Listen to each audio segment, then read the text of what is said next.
Good morning बच्चों। Very good morning. क्योंकि हम लोग आज की क्लास में जिस टॉपिक पर बात कर रहे हैं आपके सामने क्लियर है कि हम लोग सेंटेंस के ऊपर बात करेंगे। और सेंटेंस में हमको ये जानना है कि एक तो फंक्शन के आधार पे और एक स्ट्रक्चर के आधार पे जो सेंटेंस का हम लोग डिस्क्रिप्शन देखते हैं वो क्या है। आपकी पिछली क्लासेस में मैंने ये बताया था कि हम लोग सेंटेंस को उसके फंक्शन के आधार पर जिन भागों में बांटते हैं उनमें हमने असर्टिव यानी डिक्लेरेटिव और इंट्रोगेटिव सेंटेंस के टाइप हमने जाने थे। देखिए, ट्रांसफॉर्मेशन जब होगा, ठीक है, ट्रांसफॉर्मेशन का मतलब हो गया कि आप किसी एक फ्रेम से दूसरे फ्रेम में ले जाएं और दूसरे फ्रेम से आप किसी और फ्रेम में बदलाव करें। तो ट्रांसफॉर्मेशन में आपको जाना और आपको जिन तरीकों से आप सेंटेंस को किसी भी तरीके के अन्य वाक्य में अन्य तरीके के भाव में बदल सकते हैं, ये आपको बखूबी मालूम हो जाएगा। हम लोग जिन दो चीज़ों को बहुत इंपॉर्टेंट है जिसको कि हमने पिछली क्लास में डील किया कि one was the declarative sentence, और डिक्लेरेटिव में हमने ये पढ़ा कि हम लोग डिक्लेरेटिव के ही अंदर नेगेटिव और पॉजिटिव सेंटेंसेस को जानते हैं। मैंने आपसे क्लास में कहा था कि हम लोग कई बार जिस वर्ड को लगाते हैं जिसकी वजह से वो नेगेटिव बनता है, यानी already it is in positive frame, her sentence जो सिंपल सेंटेंस होता है यानी असर्टिव डिक्लेरेटिव जिस नाम से भी जाने, वो अपने मूल फॉर्म में एक पॉजिटिव फ्रेम में होता है और हम उसे नो अथवा नॉट लगाकर नेगेटिव बनाते हैं। क्लास में मैंने आपको कई बार कहा है कि हम लोग जब एक नाउन होगा तो नो लगाएंगे। I have no idea this one, तो idea is a noun for which I have used the word no. Okay, she has no choice, उसके पास कोई चॉइस नहीं है। Then again choice is a noun, abstract noun, जिसके लिए हमने लगाया no. There are no boys, है ना, कहीं लड़के नहीं हैं, ये नो हो गया। चूंकि बॉयज आपका नाउन है तो नो का no tree, no river, no mountain etcetera. Why we are using no कि हमें एक नाउन लगाना है।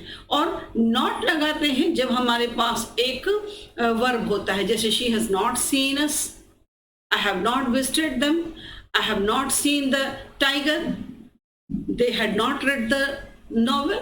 अब जो भी हो, तो अब आइए वहां से हम लोग अब आते हैं जो बाकी टाइप हैं उस पर बात करें। तो जो टाइप्स बच गए हैं जिनको कि हम लोग ट्रांसफॉर्मेशन में भी यूज करेंगे, और later on when we will start voice, है ना, जब हम लोग स्टार्ट करेंगे वॉइस को, यानी आप इसके एक्टिव फ्रेम से पैसिव फ्रेम में डालेंगे तो फिर इनका काम आएगा। ना सिर्फ इतना बल्कि जब आप नरेटिव इसमें आइएगा, डिस्क्रिप्टिव फ्रेम में, यानी जब नरेशन कीजिएगा तब भी आपको इसकी जरूरत पड़ेगी। तो जिन दो टाइप को हमने पिछली क्लास में जाना है, वो उसके अलावा जो दो टाइप हैं वो आपको जानना है, एंड दे आर इम्परेटिव।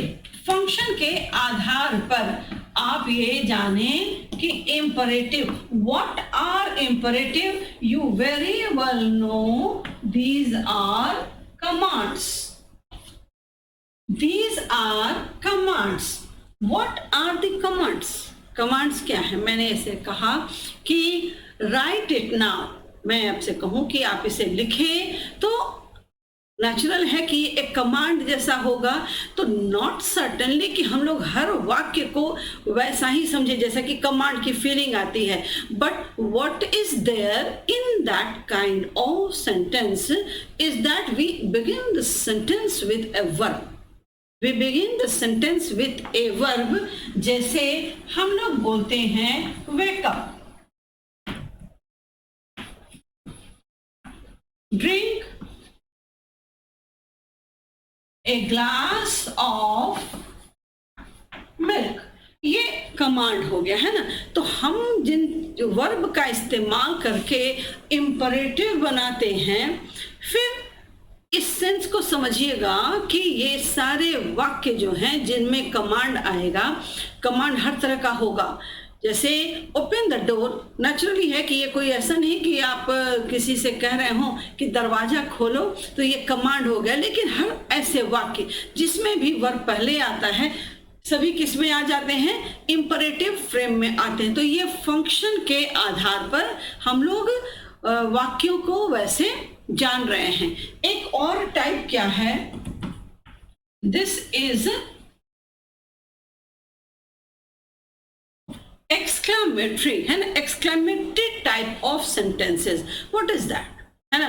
हम लोग एक्सक्लेमेटरी में से यदि एक्सक्लेमेशन हटा दें तो ये ले देकर फिर डिक्लेरेटिव हो जाता है, लेकिन हमारे शब्द ही वहां पर इसे बनाते हैं कि ये एक्सक्लेमेशन वाला है।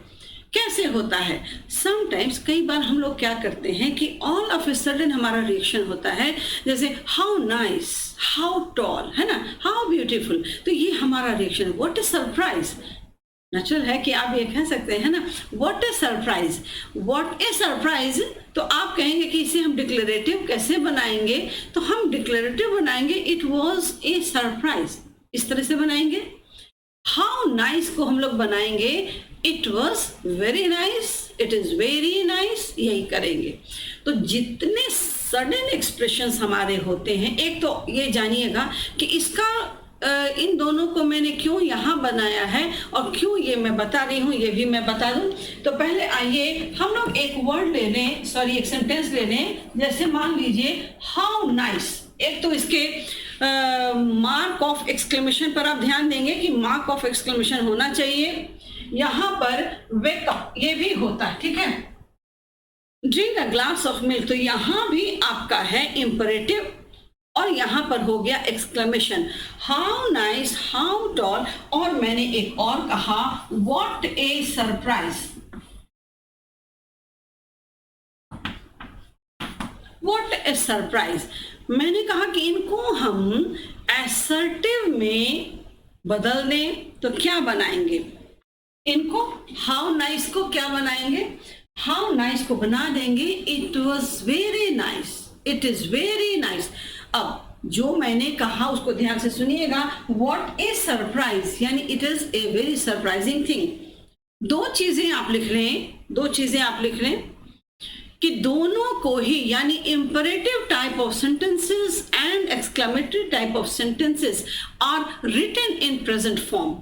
इनके लिए हम लोग पास्ट फॉर्म का इस्तेमाल नहीं करते हैं, ठीक है। तो ये स्ट्रक्चर के आधार पर, मीनिंग के आधार पर जब हम सेंटेंसेस को जाने तो we must have these things in our mind कि हम किनको किस में बदलेंगे। ओके, लिख लीजिए, इसको लिख लीजिए। दोनों ही ये जो सेंटेंसेस हैं ये आपके प्रेजेंट में ही लिखे जाते हैं। लिख लें कि ये प्रेजेंट में ही होंगे। दो, जो इंपरेटिव था उसमें आपने टेंस को बदला, डिक्लेरेटिव में भी आपने टेंस को बदला, ये तीनों फ्रेम में आपने बदला, यानी तीनों टेंस में आप लगाते हैं। लेकिन यहाँ पे आए तो यहाँ पे क्या होगा कि सारा कुछ क्या होगा? प्रेजेंट में होगा। इसे आप लिख लें, बहुत सिंपल सी चीज है, but as I always say in the class that when you start keeping small things in your mind, then it is quite possible that you may not fail in your answering. लिख लीजिए इसको पहले।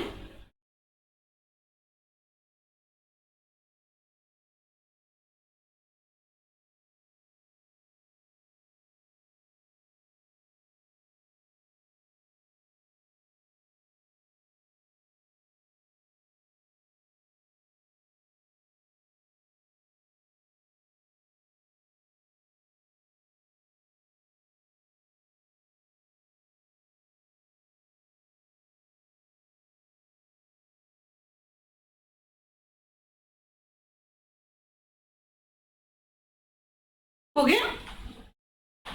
Now you can very well understand that there are no subjects in imperative kind of sentences. There is no subject, wake up. To whom it has been said, wake up. To whom it has been said, drink a glass of milk every day. To whom it has been said, clean your room. To whom? Naturally, the listener is considered to be there. Otherwise, if it is not, there is no listener in the at the place when these words are said, then the rules are for general. जैसे कि आप देखते हैं कि do's and don'ts जो आपके आते हैं, लगभग सभी डिवाइसेस के साथ आते हैं कि आप ऐसा करें, ऐसा न करें. तो इम्परेटिव का जो यूज होता है वो वार्निंग, ये आपको जानना होगा. वार्निंग के लिए होगा, इंस्ट्रक्शंस के लिए होगा, और कई जगह जो रूल बनाए जाते हैं उनमें सभी जगह इम्परेटिव सेंटेंसेस होंगे. तो प्रेजेंट में तो होंगे, कमांड होंगे, कहाँ हो जाएंगे, इनको मैं मिटा दूं, ये तो आप लिख चुके हैं.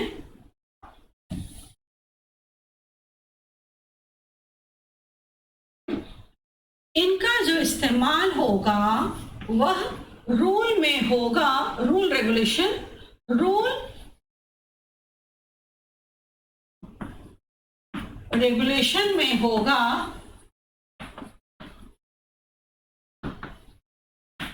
इंस्ट्रक्शन में होगा,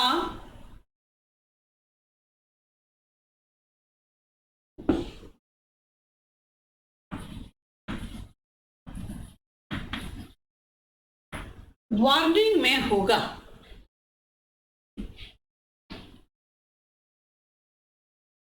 इनका इस्तेमाल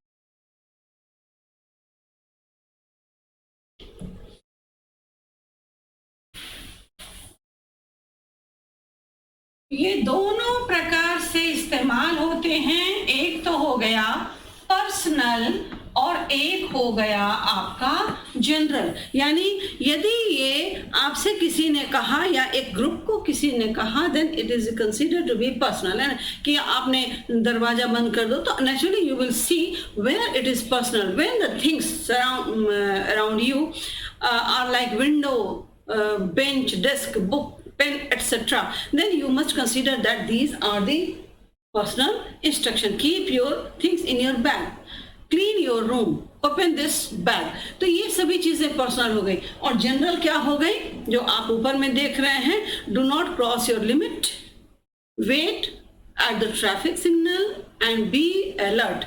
जितनी चीजें हैं वो किसके लिए हैं और कहाँ लगती हैं, ये भी हम जान रहे हैं. हटा दें इसको. आइए, हटाएंगे नहीं, आप इसके साथ जो लिख रहे हैं इसका यूज कहाँ है, जिसे मैंने मिटा दिया था.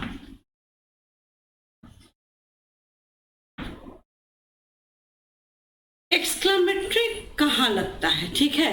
सबसे बड़ी बात है कि एक्सक्लेमेटरी में एक तो इसको हमने ट्रांसफॉर्म किया, डिक्लेरेटिव में बनाया, लेकिन साथ में ये भी जाने कि ये बिल्कुल सडन आउटबर्स्ट ऑफ इमोशन हो सकता है, सडन एक्सप्रेशन ऑफ एंगर हो सकता है, सडन एक्सप्रेशन ऑफ सरप्राइज हो सकता है. ठीक है, तो ये किसी को नहीं है. Sometimes there are no words to express our feeling. Sometimes even oh conveys a lot. यहाँ पर मैं कहूँ कि oh it conveys a lot. oh इसके अलावा हाउ नाइस जो मैंने कहा, ये काफी कुछ कहता है. Naturally how nice, there must be something for which this word has been used. ये how nice, what a surprise, oh god. Then what is this, oh god mean something very mysterious, something very surprising is there before us. That's why we are saying oh God it's too late, oh God इतना देर हो गया. तो हम लोग ऐसे sudden expressions देते हैं.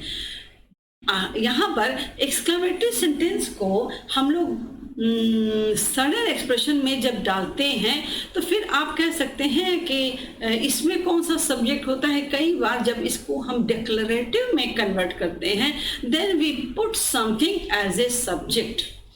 यहाँ suddenly oh there is no subject, it means it is sudden expression word है हमारा. और इनको हम लोग क्या मानते हैं कि दीज आर एक्सप्रेसिबल.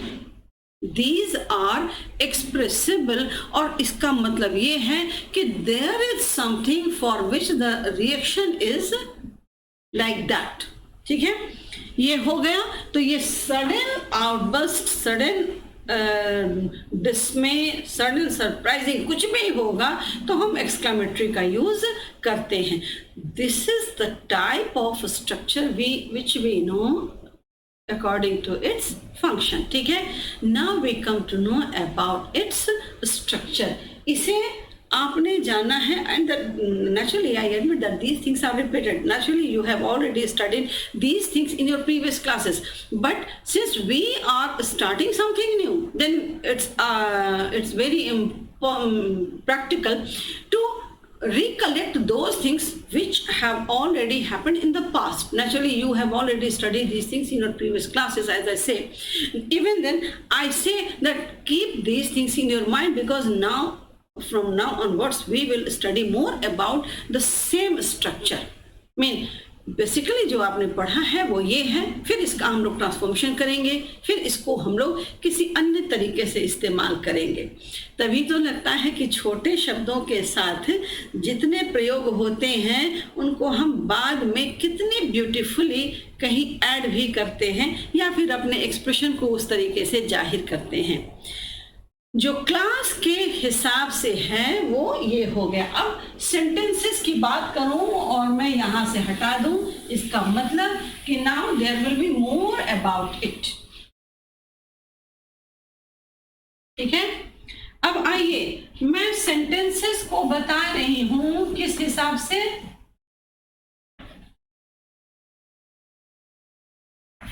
उनके स्ट्रक्चर के हिसाब से, यानी कैसे होते हैं वो सारे सेंटेंस. अब इस कैटेगरी में जहां पर आपने डिक्लेरेटिव, इंट्रोगेटिव, इंपेरेटिव और एक्सक्लेमेटरी टाइप ऑफ पढ़े सेंटेंसेस, अब उनके स्ट्रक्चर के आधार पर अब हम लोग किस पर बात करते हैं. नेचुरली वी विल ट्रांसफर, उसको हम लोग ट्रांसफॉर्म करेंगे. इंट्रोगेटिव से हम डिक्लेरेटिव बनाएंगे और डिक्लेरेटिव से हम लोग इंट्रोगेटिव बनाएंगे. ये काम होगा, है ना. असर्टिव से हम नेगेटिव बनाएंगे, नेगेटिव से हम लोग असर्टिव बनाएंगे. This things will be do, है ना. हम लोग ये काम करेंगे, लेकिन टाइप भी और जाने जिसको कि हम लोग इस बेस पर करते हैं. यहाँ पर ये ट्रांसफॉर्मेशन नहीं होगा, इसीलिए ट्रांसफॉर्मेशन की बात जो मैंने की वो उसके फंक्शन के आधार पर थी. अब ये स्ट्रक्चर कैसा होगा, तो इस आधार पर हमारे पास सेंटेंस में 4 स्ट्रक्चर होंगे. क्या होंगे इसे आप लिखें.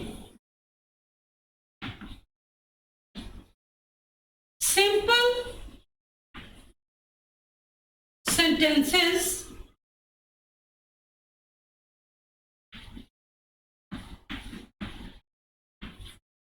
compound sentences,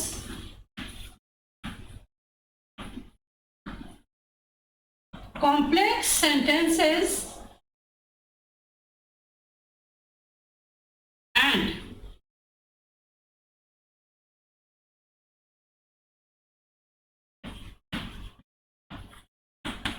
compound complex sentences. लिख लीजिए.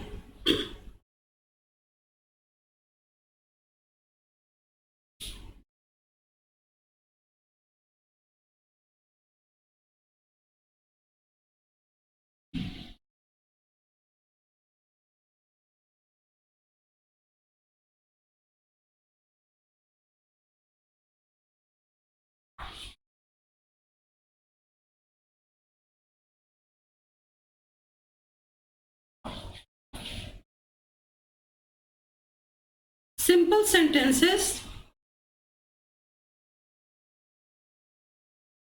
compound sentences,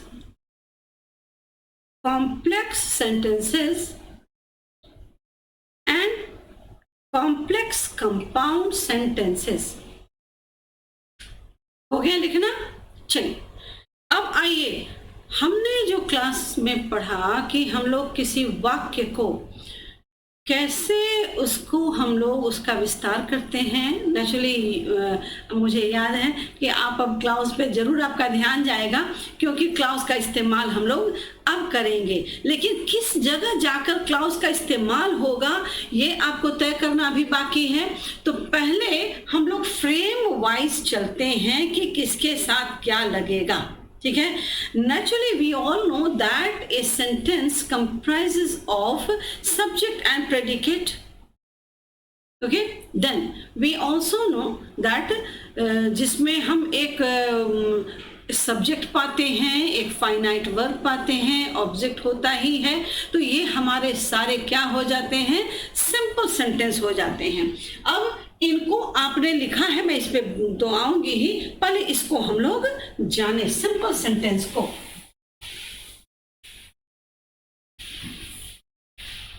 सिंपल सेंटेंस क्या हो गया कि जिन बातों में, पहली बात कि जिन बातों में एक सब्जेक्ट होगा, एक वर्ब होगा, उन्हें हम लोग सिंपल सेंटेंस में डाल देते हैं ना।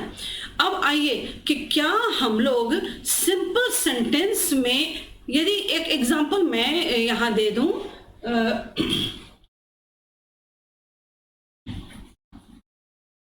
द डॉग बार्क्ड, ये एक एग्जांपल लिया है ना। तो हमने क्या देखा कि यहाँ एक सब्जेक्ट है, यहाँ एक वर्ब है। अब कई बच्चे क्या करते हैं, many of you naturally when I deal such students in my class, then I find that whenever they use something different than this subject or verb, then they consider that they have framed a compound sentence or complex sentence. But there is great difference. There is great difference between simple sentence and compound sentence, a compound sentence and a complex sentence, and a compound or complex sentence to complex and compound sentences, and complex compound sentences. Simple sentences का क्या formula हो गया कि ये dog bark. तो हमने यहाँ क्या देखा कि this was our subject and it is our verb. अब हम इसमें क्या करते हैं कि डॉग को हम मान लीजिए डॉग की जगह किसी और को भी ले लें, कोई इंसान ही ले लें, तो डॉग बार्क हमारे लिए सिंपल है ना। हम किसी और को भी लगाएंगे तो बार्क हमारा डॉग के लिए ही लगेगा। तो हम एक कॉमन सब्जेक्ट ले लें, द मैन, है ना, यहाँ ले लें एक एग्जाम्पल के लिए।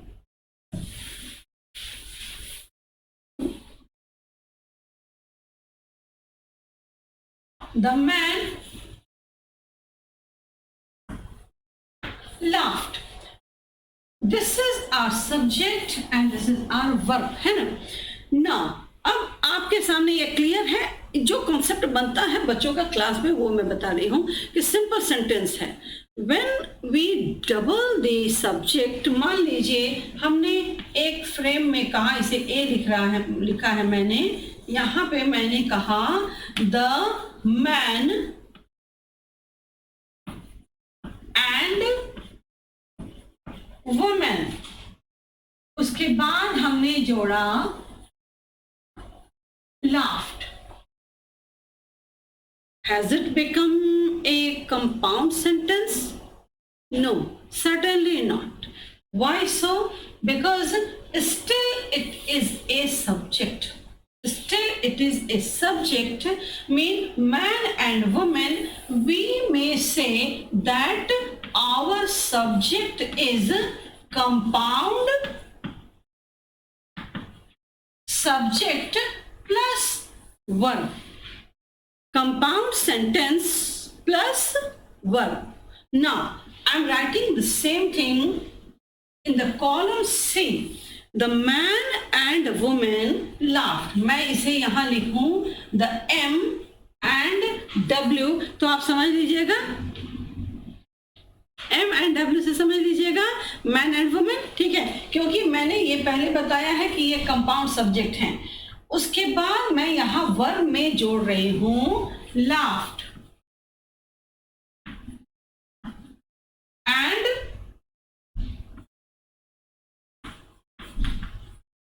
shouted. shouted. मैंने इसमें दो वर्ब जोड़ दिए है ना, मैंने इसमें दो वर्ब जोड़ दिए, तो जो मैन एंड वुमेन है वो कंपाउंड सब्जेक्ट था हमारा। यहाँ यदि मैं इसे ना भी लिखूं और द मैन एंड वुमेन को मैं वैसे ही लिखूं जैसे कि ऊपर में लिखा हुआ है, आप ऑलरेडी जान रहे हैं कि ये कंपाउंड सब्जेक्ट है ही, ठीक है। यहां से मैं इसके लिए लिख रही हूं कि ये क्या है हमारा, ये हमारा हो गया compound subject. Laughed and shouted. Again, we are using two verbs for these two, man and woman. Then it means that laughed and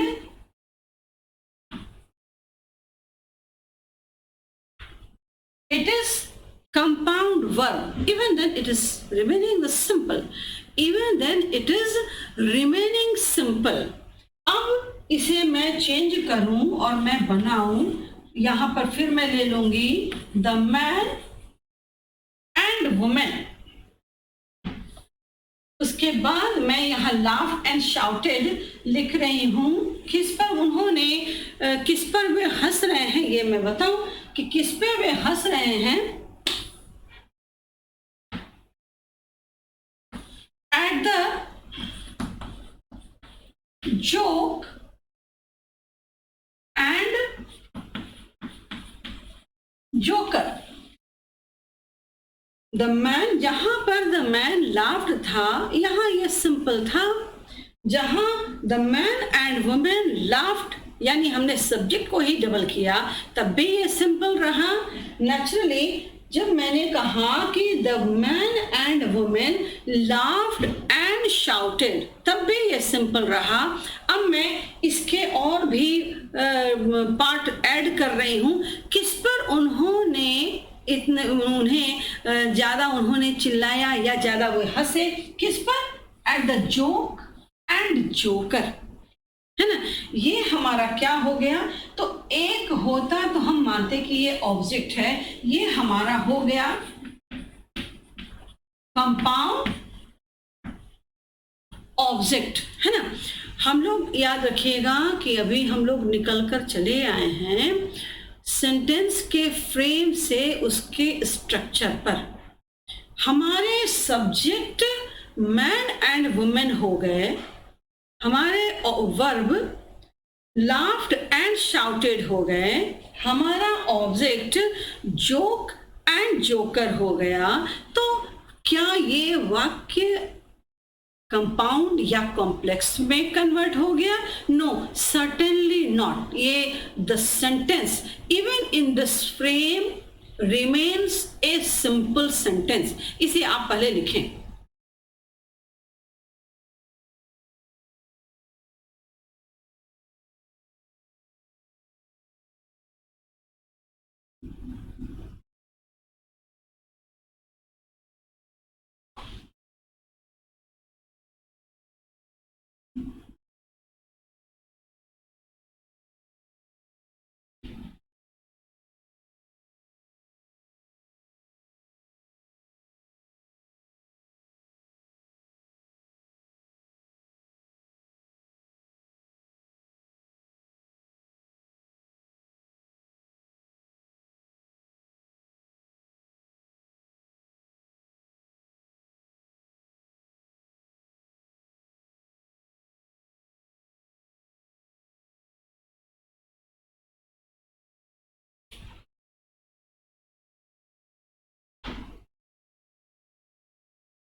हो गया। चलिए, ये एग्जाम्पल आपने लिखा है और मैं सिंपल सेंटेंस को ही और विस्तार देने जा रही हूं। मैंने यहाँ मैन के साथ एक एडजेक्टिव और जोड़ा। जैसे मान लीजिए मैंने कहा the old man laughed, the old man laughed. Man के साथ एक एडजेक्टिव जोड़ा गया है और लाफ्ड के साथ मैं एक एडवर्ब जोड़ दूं तो the old man laughed at once, एक बार तो वो हंस ही पड़ा। यदि मैंने यहां जोड़ा है एट वंस, एक बारगी में, तो वह व्यक्ति हंस पड़ा। यहां चूंकि आपने लिख लिया है तो मैं इसे मिटा दूं।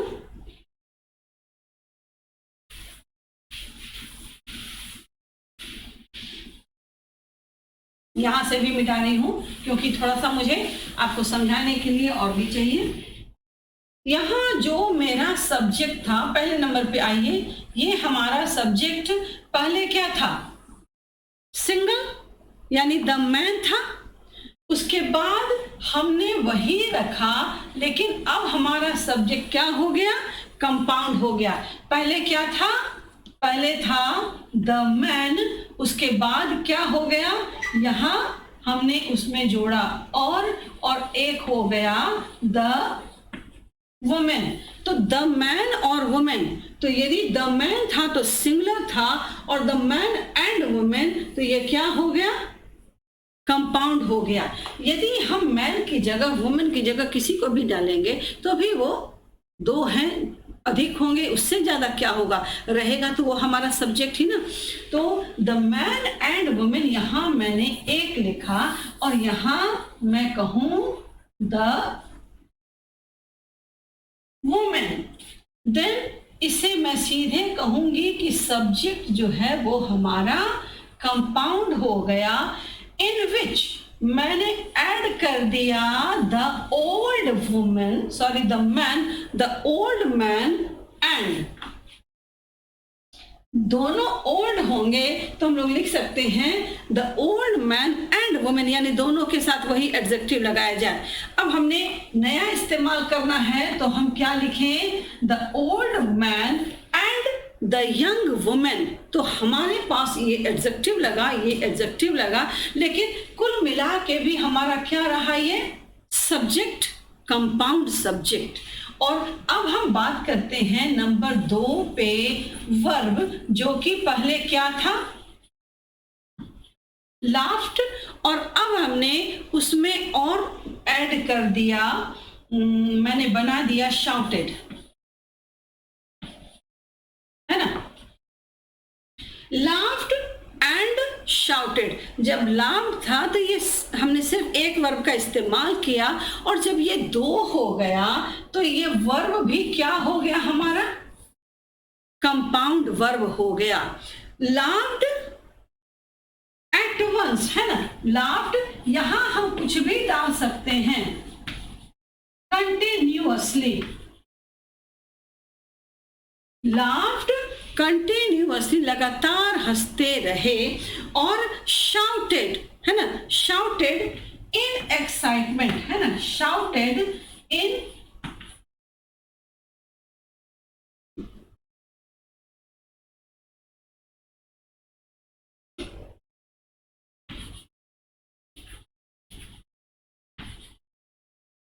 हैप्पीली। लाफ्ड कैसे? कंटिन्यूअसली, और शाउटेड हैप्पीली, यानी खुशी से वो चिल्लाते रहे। तो laughed continuously is an adverb and happily too is an adverb. When we are connecting these two verbs, mean laughed and shouted, we are using two separate adverbs for this. मैंने यहाँ इसको बदल भी दिया तो भी इससे कोई फर्क नहीं पड़ेगा। यदि आपने यहाँ कहा कि शाउटेड एट वंस, यानी एक बार में वो चिल्ला ही पड़े, तो लाफ्ड कंटिन्यूअसली या फिर शाउटेड एट वंस यदि हम करते हैं तो this is adverb of manner and this is adverb of time. Even then the sentence is not going to be a complex or compound. Why so? That because we are using only two verbs connected with and, connected with and, verb adverb and verb and adverb. यदि हमने एक को मिटा भी दिया है ना, यदि हमने एक को मिटा दिया कंटिन्यूसली तो हमारा वर्ब हो गया laughed and shouted at once। ठीक है, फिर भी ये हमारा कंपाउंड वर्ब ही कहा जाएगा यदि इनमें से हटा दिया जाए या जोड़ दिया जाए, यानी माइनस करें अथवा प्लस करें। यदि हमने दो वर्ब का इस्तेमाल किया है तो we are making the simple sentence using two verbs. हम दो वर्ब का इस्तेमाल कर रहे हैं, मेकिंग इट ए कंपाउंड, है ना। हम लोग यहाँ पर इसको क्या करेंगे, हटाए या जोड़े उससे कोई फर्क नहीं पड़ रहा है। हम लोग सिर्फ एक एंड का इस्तेमाल करेंगे, लाफ्ड एंड शाउटेड, और मान लीजिए उसके साथ कुछ भी डाल दिया जाए, हमने ये डाल दिया कंटिन्यूअसली, कोई फर्क नहीं पड़ता है। लाफ्ड एंड शाउटेड कंटिन्यूअसली, बाद में हमको ऐड करना है किस पर, किस पर, तो हम एक नंबर 3 में आइए, जो हमारा ऑब्जेक्ट था, पहले था एट द जोक, है ना। पहले तो वो जोक पर हंसे, फिर हमने उसमें एक और जोड़ दिया, किसी पर डाल दीजिए, एट द जोक एंड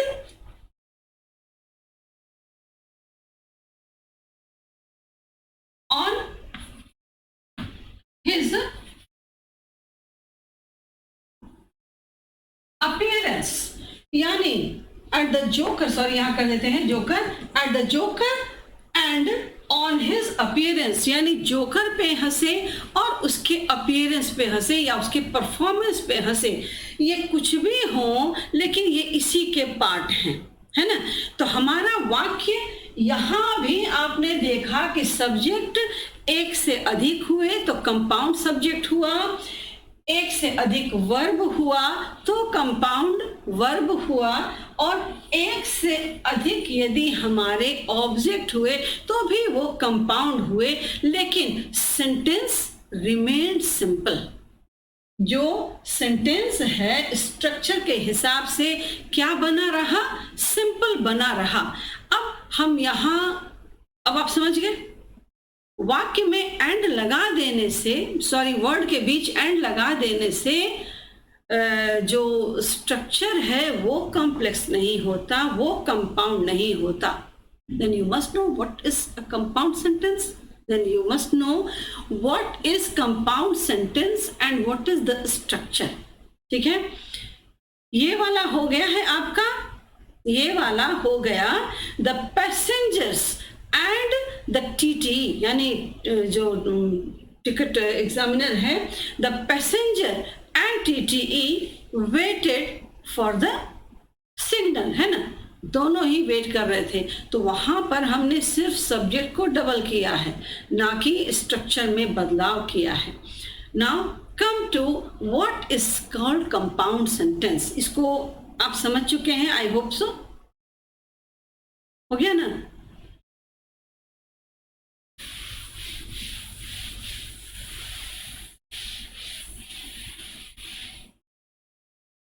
क्या तरीका हुआ,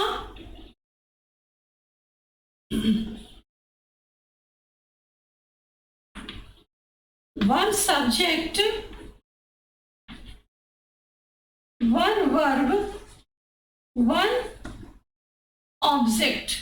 हमने इसी वन को टू बनाया है, इसी वन को हमने टू बनाया है, इसी वन को हमने टू बनाया है, लेकिन वाक्य हमारा कॉम्प्लेक्स नहीं बना, कंपाउंड नहीं बना।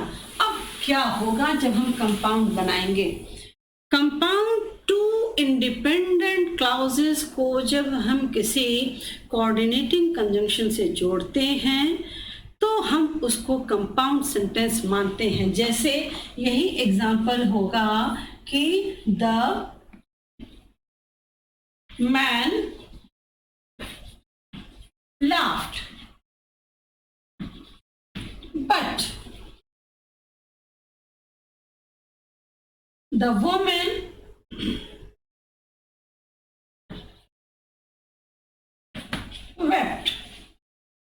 The man laughed but the women wept. Clear है, यहाँ पर कुछ भी नहीं। तो ये एक इंडिपेंडेंट क्लाउज है जिसमें हमने इस वाक्य को लिखा। ये भी एक इंडिपेंडेंट क्लाउज है जिसको हमने यहाँ लिखा। इंडिपेंडेंट होता है यानी जितने भी इंडिपेंडेंट क्लाउजेस होते हैं they have their own meaning, है ना, उनके अपने ही मीनिंग होते हैं, and they are not depending on the other sentence so that they can have something else as the meaning. Now the man laughed but, very simple, the man laughed but the woman wept. यहाँ पर हमने verb को भी बदला और and करके दो simple sentence को कंपाउंड में कन्वर्ट किया। ठीक है, लिख लीजिए इसको पहले। The man laughed but the woman wept.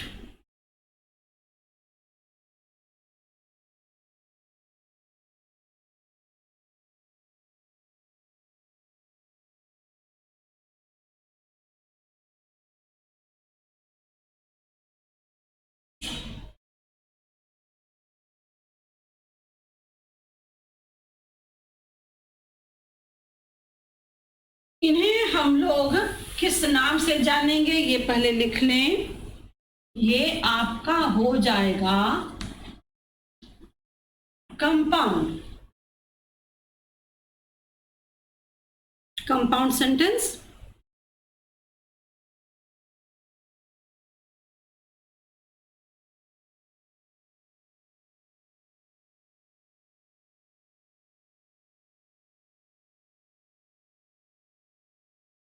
हो गया। अब इसको ये बहुत छोटा सा वाक्य है, आपको ऐसा नहीं कि ये याद नहीं रहेगा, मुझे लगता है कि आप लिख सकते हैं। ठीक है,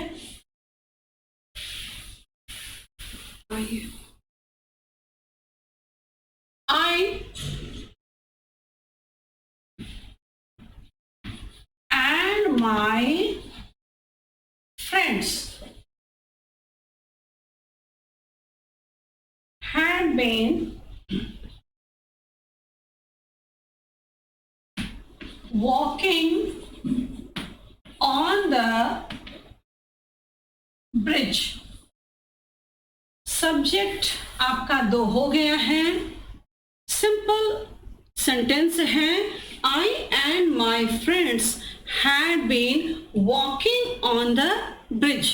सिंपल है। अब इसके साथ मैं जोड़ दूं बट, यहां हो गया एक, और अब हमें जोड़ देना है कंजंक्शन। जो भी आप ले लें, बट लें, फॉर लें, बिकॉज लें, क्योंकि आपको तो ये सब जितना कंजंक्शन है वो यूज करने में कहीं कोई दिक्कत नहीं होती है। अब बट लगाएं, ऑल्दो लगाएं, although it was raining heavily outside, है ना। अब लगाएं कि but the policeman stopped us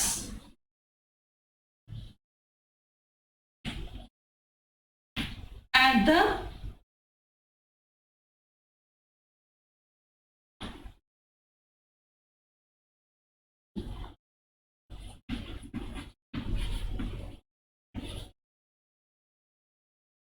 I and my friends have been walking on the bridge, but the policeman stopped us suddenly. लेकिन अचानक पुलिसमैन ने हमें रोका। तो जहां हम देखें कि 2 सिंपल, यहाँ पर ये पूरा ही जो है ये सिंपल सेंटेंस है। बट के पहले जो पूरा है वो क्या है, एक सिंपल सेंटेंस है, और बट के बाद जो है वो भी एक सिंपल सेंटेंस है। तो जब 2 सिंपल सेंटेंस को हम कंबाइन करते हैं, when we use a conjunction so that we can combine 2 simple sentences, then it is called compound sentence. ये कितना आसान है, हो गया आसान। The policeman stopped us suddenly. अब ये आपको करना है कि I and my friends, ठीक है, यहाँ पर ऑलरेडी आपने 2 सब्जेक्ट लिखे हैं, यहाँ पर आप ये भी डाल सकते हैं had been walking and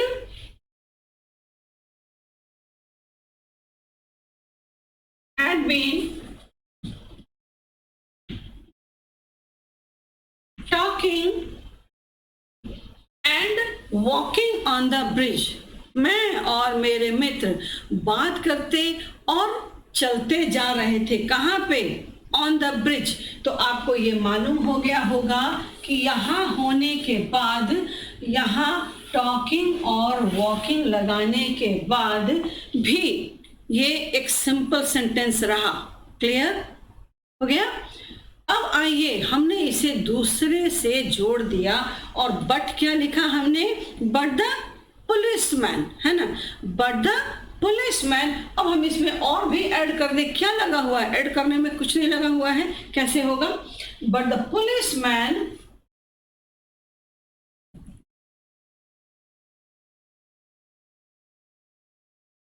and guards. तो चलिए, यहां भी हमने 2 सब्जेक्ट ले लिया, गार्ड्स। अब ना सिर्फ हमें उसने रोका, है ना, स्टॉप्ड एंड क्वेश्चन। तो ये भी हमने 2 इस्तेमाल किया। फिर हमने लिखा अस, है ना, उसने हमें रोका और हमसे सवाल किया। तो यहां भी policeman and guard stopped and questioned us. अब इस पूरे वाक्य को मिला दें तो क्या बनेगा? I and my friends had been talking and walking on the bridge. But, अब बट की जगह आपने लगा दिया वाइल। कोई बात नहीं, जबकि हमें पुलिस और गार्ड ने व्हेन, सॉरी, वाइल करें या व्हेन करें? While the policemen and guards stopped and questioned us. ये कंपाउंड हो गया, यानी एक इंडिपेंडेंट वाक्य को हमने दूसरे इंडिपेंडेंट वाक्य से सिर्फ एक कंजंक्शन लगाकर लंबा किया है। ठीक है, तो कंपाउंड सेंटेंस का जो फ्रेम है वो क्या होता है कि 2 सिंपल सेंटेंस, भले ही उसमें एक सब्जेक्ट हो या 2 हो, एक वर्ब हो या 2 हो, ऑब्जेक्ट भी आपके एक हो या 2 हो, जैसा होगा वैसा ही हम लोग करेंगे। पहले तो इसको ये लिख लीजिए, पहले लिख लीजिए, है ना।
हो गया, लिखा गया।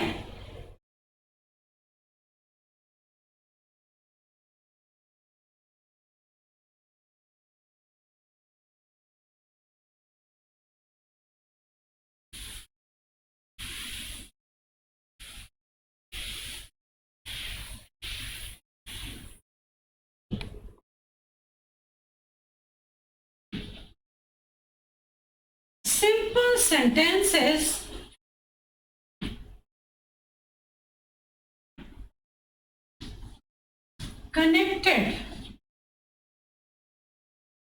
Bye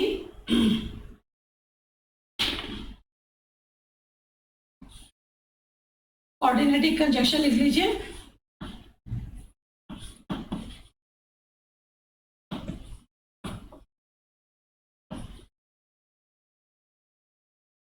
become compound sentence. ठीक है, सिंपल सेंटेंसेस 2 हो सकते हैं, 3 हो सकते हैं। ठीक है, मेरी एंड बेबी, मेरी भी है और बेबी भी है, 2 सब्जेक्ट है ना, उसमें हम और भी जोड़ दें तो भी बनेगा वाक्य उसी प्रकार। आपको सिर्फ ये क्या समझिए कि simple sentences connected by conjunctions become compound sentence. और कंजंक्शन आपके क्या होंगे? कंजंक्शन आपके हो सकते हैं ऑल्दो,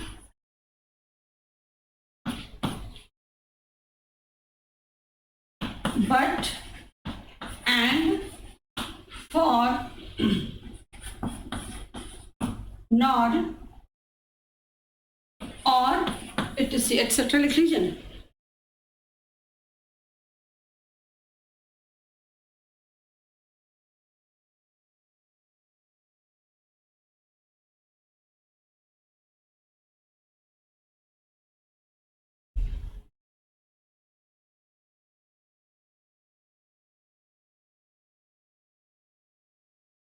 सिर्फ ये याद रखें कि आपके जो कंपाउंड सेंटेंस होते हैं उसमें दोनों ही इंडिपेंडेंट क्लॉजेस होते हैं। ठीक है, ओके। अब हम लोग इसी कंपाउंड के भांति कॉम्प्लेक्स को भी जानेंगे। क्या है कॉम्प्लेक्स? पहले इसे आप लिखें, इसको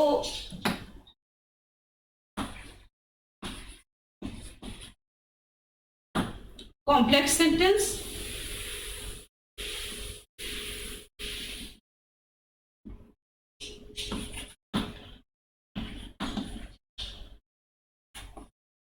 a simple sentence or an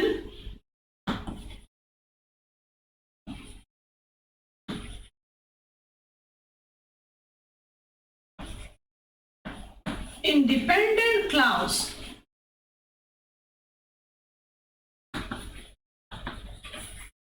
containing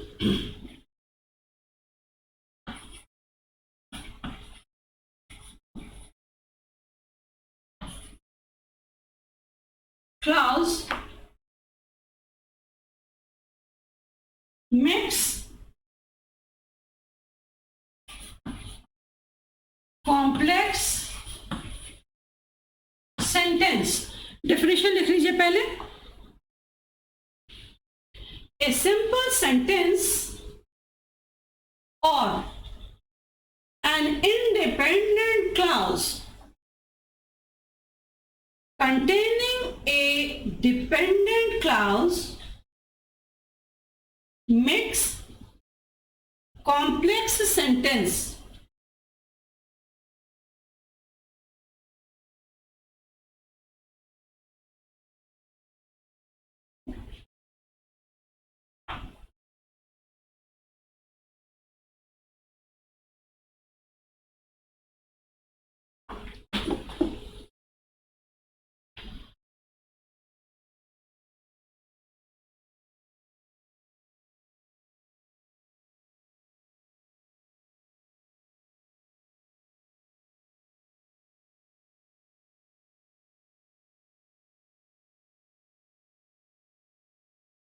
आपने लिखा या लिख रहे हैं ए simple sentence or an independent clause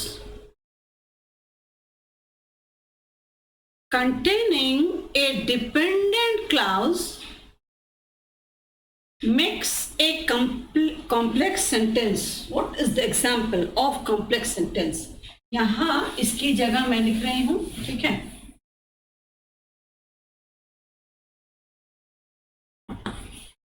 while traveling by car.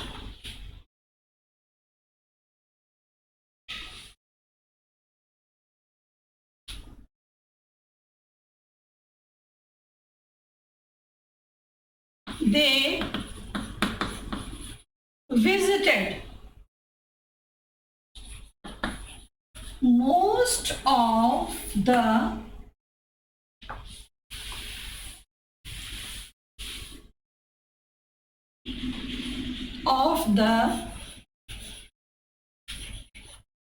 places.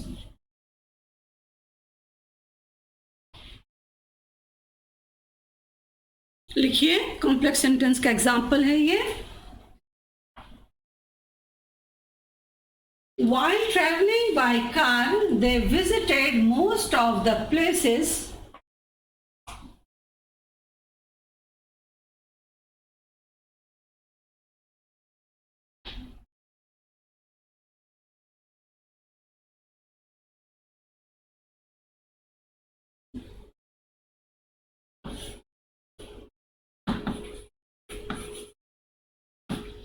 seeing the trouble in the journey ahead. They stopped in an inn.